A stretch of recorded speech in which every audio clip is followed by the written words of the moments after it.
Movie की starting में हम गोसिया को देखते हैं। वो शहर से दूर एक छोटी सी गांव में रहती है। गोसिया बहुत ही ज्यादा सुंदर होती है। गोसिया अभी अभी जवानी की उम्र को पहुंची थी और उसका कोई भी दोस्त नहीं होता है, इसीलिए उसे शारीरिक सुख के बारे में कुछ भी मालूम नहीं था। उसे यह भी मालूम नहीं था कि गुफा में उंगली करके मजे भी किए जा सकते हैं।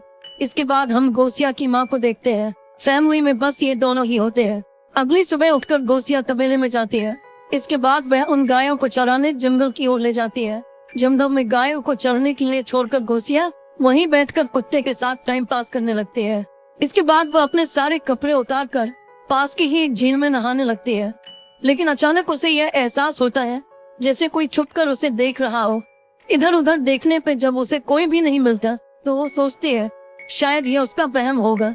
इसके बाद गोसिया वहीं पर लेटकर खुले आसमानों का मजा लेने लगती है, लेकिन तभी उसके ऊपर किसी की परछाई दिखाई देती है। गोसिया ने भी परछाई को महसूस कर लिया था। इसी एहसास के कारण वो रात में ठीक से सो भी नहीं पाती। उसकी माँ उसे देर रात तक जागता देख उसे ऐसा करने की वजह पूछती है, लेकिन गोसिया अपनी माँ को ठीक से जवाब नहीं देती क्योंकि वो अपने शरीर में होने वाले बदलाव को लेकर परेशान थी और ये बात अपनी माँ को बताने में उसे शर्म आ रही थी। अगले दिन भी गोसिया अपने गायों को लेकर जंगल में जाती है और वहीं बैठकर धूल से अपने चेहरे को सहलाने लगते हैं। लेकिन तभी उसे दूर में एक इंसान दिखाई देता है। वो आदमी जंगल में पेंटिंग बना रहा था। उस आदमी को देखकर गोसिया काफी हैरान होती है। फिर वो उसके पास जाकर उससे बातें करने लगते हैं। वो आदमी गोसिया को अपने पास बैठाकर अपनी बनाई हुई पेंटिंग दिखाता है। उन पेंटिंग को देखकर गोसिया और भी हैरान हो जाती है क्योंकि यह पेंटिंग गोसिया की ही थी और इन सारी पेंटिंग में गोसिया के बदन में एक भी कपड़ा नहीं था। अपनी नंगी तस्वीर देखकर गोसिया वहीं पर बेहोश हो जाती है। वो आदमी पानी पिलाकर गोसिया को होश में लाता है। होश में आने के बाद वो गोसिया से पूछता है क्या तुम यहीं पे रहती हो? इस पर गोसिया ने हाँ में जवाब देती है। इसके बाद दोनों वहाँ पे काफी बातें करते हैं। बातों ही बातों में गोसिया उस आदमी से उसका पता पूछती है। वो आदमी कहता है मेरा कोई ठिकाना नहीं है, मैं यहाँ वहाँ घूम कर तस्वीरें बनाता हूँ और मुझे जो भी जगह पसंद आती है मैं वहीं पे जाकर रहने लगता हूँ। ये कहते हुए वो गोसिया के करीब आया और उसके बदन को छूने लगता है। उस आदमी का ऐसे छूना गोसिया को अच्छा तो लगा था, लेकिन वो शर्माकर वहाँ से भाग जाती है। घर आने के बाद भी गोसिया उसी आदमी के ख्यालों में खोई हुई थी और वो उससे दोबारा मिलना चाहती थी। वो उसके उसी टच को महसूस करना चाहती थी। अगले दिन गोसिया फिर से उसी जगह पे जाती है और अपने कपड़ों को नीचे करके वहीं पे बैठ जाती है क्योंकि वो चाहती थी वो आदमी उसे फिर से टच करे। लेकिन वो आदमी गोसिया को कहीं पर दिखाई नहीं देता है। लेकिन थोड़ी ही देर बाद गोसिया को उस आदमी की आवाज सुनाई देता है। आवाज सुनकर गोसिया उस आदमी के पास पहुंच जाती है। वो आदमी झाड़ियों में बैठकर तस्वीर बना रहा था। गोसिया के पास आने पर वो गोसिया से कहता है मैंने देख लिया था तुम मुझे ढूंढ रही थी और इसलिए मैंने तुम्हें आवाज लगाया था। यह कहते हुए वो गोसिया को तस्वीर दिखाता है। उन पेंटिंग को देखकर गोसिया को बहुत अच्छा लगता है। फिर गोसिया उससे पूछती है तुम बस मेरी ही तस्वीर क्यों बनाते हो और वो भी बिना कपड़ों की? यह सुनकर वो आदमी गोसिया से कहता है तुम बहुत खूबसूरत हो, तुम्हारा चेहरा, तुम्हारा बदन और तुम्हारे हाथ भी बहुत सुंदर है। इसके बाद वह गोसिया से कहता है क्या तुम जानती हो तुम्हारा जवान शरीर तुमसे क्या चाहता है? इस पर गोसिया कहती है नहीं, मैं इन सब के बारे में कुछ भी नहीं जानती। ये सुनकर वो आदमी गोसिया को उसी की एक तस्वीर दिखाता है। इस तस्वीर में गोसिया के बदन पे एक भी कपड़ा नहीं था। यह तस्वीर गोसिया को बहुत पसंद आती है। वो कहती है मुझे हमेशा से लगता था जैसे कोई छुपकर मुझे देख रहा हो, क्या वो तुम ही थे? इस पर वो आदमी हाँ में जवाब देता है। इसके बाद वो गोसिया से अपने सारे कपड़े उतारने के लिए कहता है। ये सुनने के बाद गोसिया अपने सारे कपड़े उतार देती है। फिर वो आदमी गोसिया को पीछे से छूना शुरू करता है और छूते हुए उसके आगे तक पहुँच जाता है। इसके बाद वो धीरे धीरे अपने हाथ को गोसिया के टांगों के बीच में ले जाता है और वह वहाँ पे सहलाने लगता है। ये चीज गोसिया को बहुत ही अच्छी लगती है। इसके बाद वह आदमी अपनी उंगलियों को गोसिया की गुफा में डाल देता है।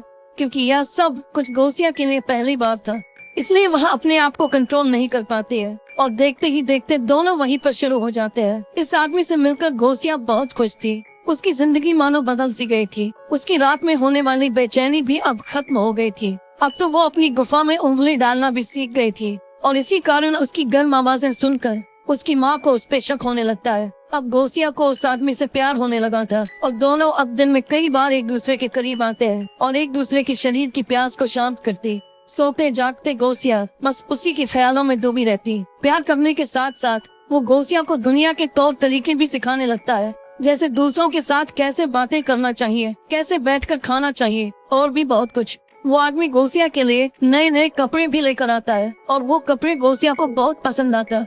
एक दिन जब दोनों पैर के नीचे बैठकर बातें कर रहे थे तब वो आदमी गोसिया से कहता है, मैंने तुम्हें सब कुछ सिखा दिया और अगर आगे तुम्हें कुछ भी जानना हो तो तुम इस किताब को पढ़ लेना। ये एक गंदी किताब थी जिसे पढ़कर किसी की भी जिस्मानी भूख जग जाए। गोसिया कहती है, मुझे पढ़ना नहीं आता।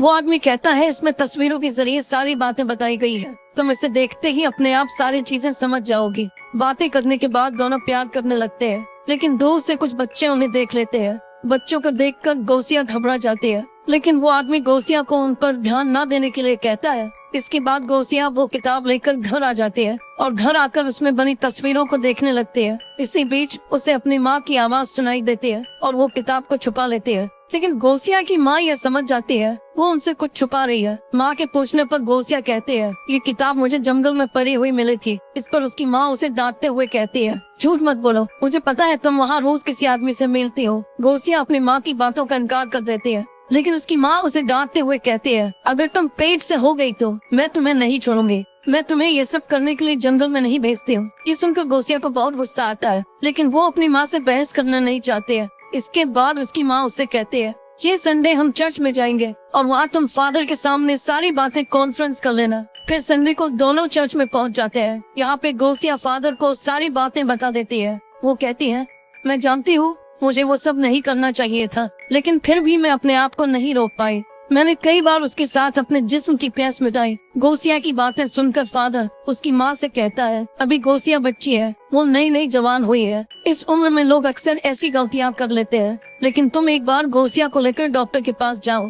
ये देखो कहीं वो माँ तो नहीं बनने वाली है। फादर की बातें मानकर गोसिया की माँ उसे डॉक्टर के पास ले आती है। चेक करने के बाद डॉक्टर गोसिया की माँ से जो कहता है उसे सुनकर गोसिया की माँ के साथ साथ आप सब भी हैरान हो जाएंगे। डॉक्टर गोसिया की माँ से कहता है, गोसिया अभी वर्जिन है और उसने किसी के साथ शारीरिक संबंध नहीं बनाया है, मतलब गोसिया को अभी तक किसी ने टच भी नहीं किया था। लेकिन गोसिया ने जो इतना सब कुछ किया था तो फिर आखिर वो क्या था। उसी रात जब गोसिया अपने घर पर सो रही थी तब वो आदमी गोसिया के पास आता है और चूमकर उसे नींद से जगाता है। उसे देखकर गोसिया उससे कहती है, मैं चाहती हूँ तुम हमेशा मेरे पास रहो। ये सुनकर वो आदमी कहता है, मैं यही हूँ, मैं तुम्हें छोड़कर कहीं नहीं जा रहा। और यह कहते हुए वो आदमी गायब हो जाता है। दरअसल उस अनजान आदमी जैसा कुछ भी नहीं था, ये सब तो गोसिया की कल्पना था। हमने जो कुछ भी अब तक देखा वो सब कुछ गोसिया के दिमाग का खेल था। गोसिया नई नई जवान हुई थी और इस कारण उसके बदन में भूख जाग रही थी और अकेले होने की वजह से वो इस तरह की कल्पनाएं करने लगी। और इसी के साथ ये मूवी यहीं पे खत्म हो जाती है।